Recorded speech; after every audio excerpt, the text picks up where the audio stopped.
Hey, good morning, good afternoon, good evening. I'm not sure when you're looking at my face, but I just want to give you a greeting and my salutations. And which is, I pray that you guys have a wonderful week full of nothing but love, joy, peace, a sound mind, and lots of blessings, favor, and mercy over your life and everybody that's connected to you. So today, class, we're going to talk about the plight of unforgiveness.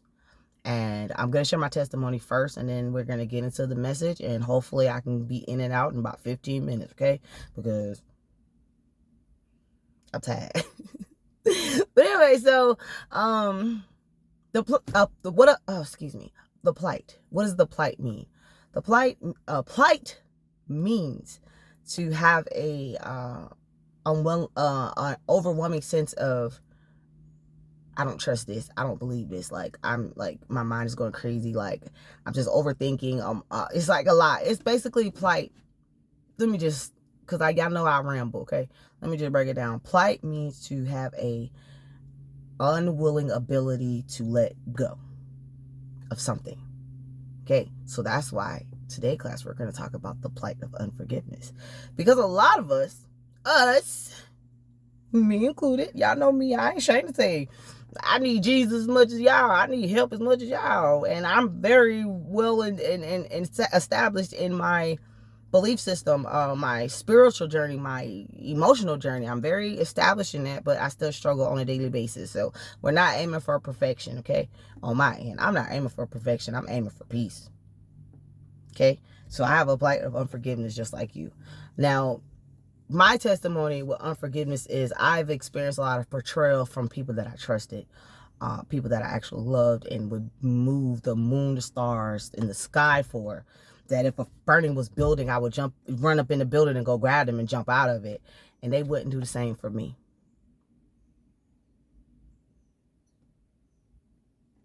My unforgiveness stems from not only that, me being such a loving, caring, and kind person and going above and beyond for everybody and not receiving the same thing in the same way or at all.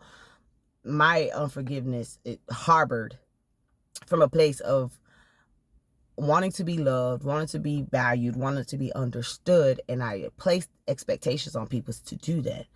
But later in life, especially when it came to like my family, my friends, relationships, I'm gonna be real, niggas come and go. But family and friends last forever.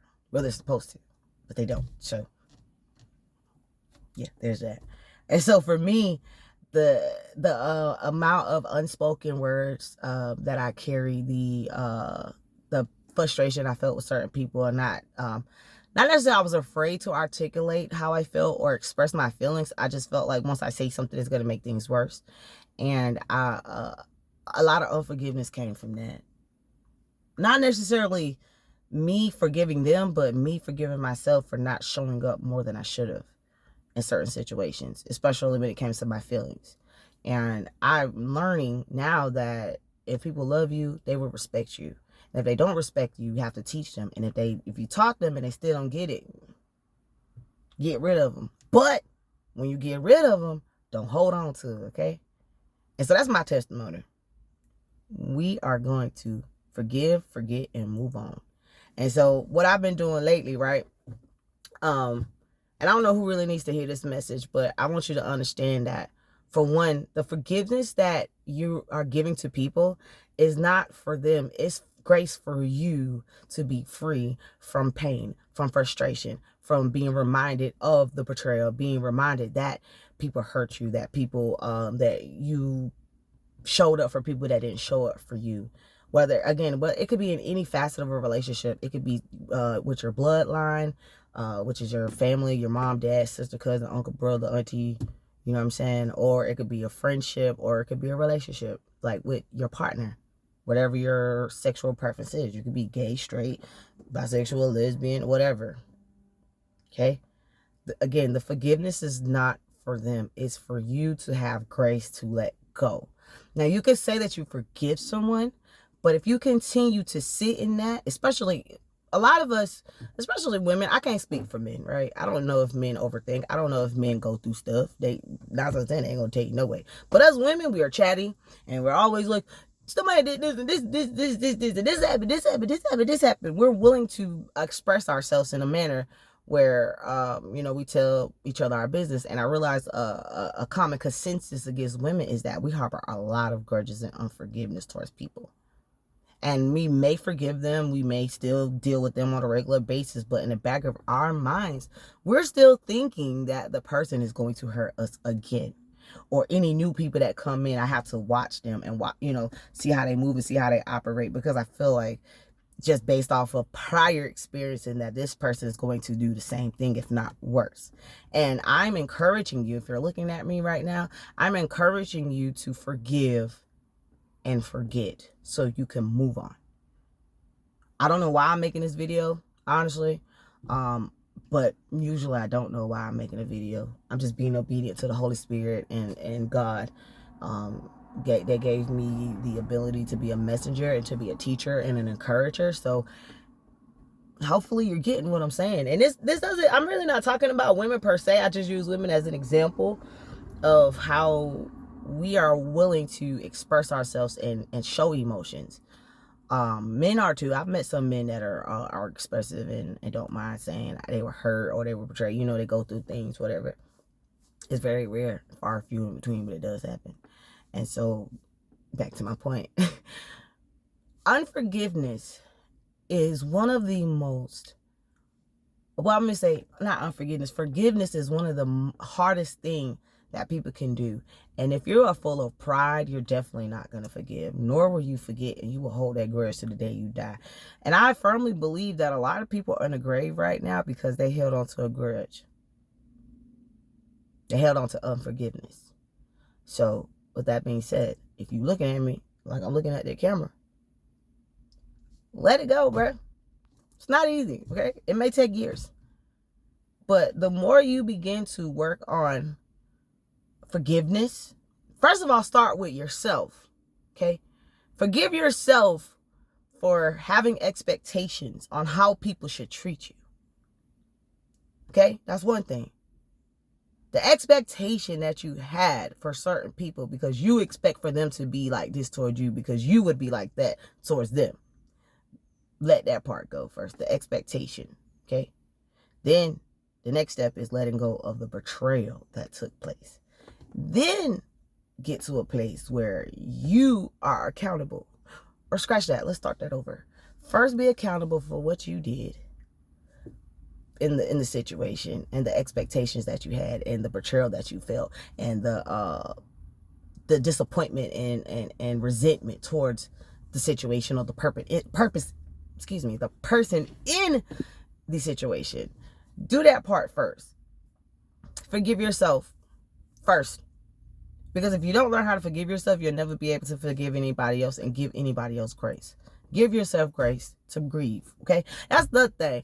Grieving is beautiful. It's, it's sad, if you lose somebody or whatever, but grieving is a beautiful thing because once you go through the grieving process, you're able to think clear, be free, and actually love without bounds. I'm always going to preach about unconditional love if I don't do nothing else. Unconditional love is powerful and it's wonderful. And grieving is also powerful and wonderful if you take it the right way. Don't be mad because a situation didn't work out. Be glad that it didn't work out. And whatever you learned from that situation, take it to the next level. But always, always remember to forgive yourself. It's not easy, y'all. Forgiving yourself is not easy. Forgiving other people. I'm a firm believer that, listen, I'm a firm believer that the process of forgiving yourself is much harder than the process of forgiving someone else. So take baby steps in this process of this thing called moving on and letting go and being free. Take baby steps. Don't think because you got over a situation or you didn't talk about it or you swept it under the rug. No, it's okay. No, you need to grieve that thing so you could be truly free. And get rid of the expectation that everyone is going to hurt you or that people are like you and they're going to think like you and move like you, act like you. No, we're individuals for a reason. We have free will for a reason. And I'm going to be real. There may be people out there that won't hurt you. There may be people out there that will hurt you. But if you go with the expectation of understanding that people will hurt you, or that you expect to be disrespected or betrayed or let down, you are going to cause chaos for no reason. Allow situations to play out. Use wisdom and discernment in dealing with people, and understand that, sometimes God will put you in a place dealing with anybody, friends, family, boyfriend, girlfriend, husband, wife, whatever. God will put you in a place where he will show you that, okay, yeah, this person cheated, or this person lied to you, or whatever, but it's not the end of the world. And you will be given grace to make it out. But if you choose to allow the dysfunction in that relationship keep you from seeing grace or giving grace to a person, God he will allow you to keep going through those same cycles in different bodies, different people, different bodies, same situation. You get what I'm saying? So if you want to end the cycle of having unforgiveness in your heart towards yourself and others, understand that if you don't learn the lesson you're supposed to learn right now, if I'm talking to you, probably talking about a situation you're going through right now, if you don't learn from the situation right now, when this situation is released from you, you're going to go into another one, and you're going to go to another one. It may not show up as a boyfriend. It may show up as a cousin. It may show up as a friend. It may show up as a job. It may show up as a boss. It may show up as a, it may show up in different ways, but the cycle is going to continue until you learn how to forgive yourself. And stop placing expectations on people, because that's what a lot of the unforgiveness comes from. Your expectation of how people should do, or how people should look at you, or how people should treat you. You have an expectation, and there's nothing wrong with having an expectation, but you have to understand everybody is not you. Everybody's not going to feel the same way you do in certain situations. Like, I use this example all the time, right? If I walk down the street, okay, say you have a doctor, right? A doctor who's well educated, great person all around, and then you have some regular person and they're arguing about a parking spot. You're not going to be able to tell who's the doctor and who's the regular person, because when two fools are arguing, you don't know who is who. So therefore, by that sentiment, I try to get people to understand, like, you can't fight fire with fire in a situation. I don't know where I'm going with this one, but you can't fight fire with fire. If somebody's being irate and disrespectful, whatever, you can't do that. Even though you want to, you can't do it. Because the mission as a vessel chosen by God to do a work, whatever it is, you have to be the voice of reason and the voice of compromise and the compromiser. It's not easy to do so, but if you really want to have meaningful, long-lasting, wonderful relationships with people, you have to compromise your ego and your pride and bow down. Unfortunately. Because you're going to repeat cycles. Until you get it, you're going to keep going through it. And I'm getting it. So I'm hopefully this cycle I'm in right now, in this season of my life, I'm done repeating the cycle, because I want to grow. I want to heal, and I want to be free from everything, especially trauma and unforgiveness, the plight of unforgiveness, the betrayal that I experienced. I don't want to keep going through that. Not saying I won't go through it, but I don't want to keep going through it and handling it the wrong way. But anyway, that's my message for today, guys. I love you. Peace.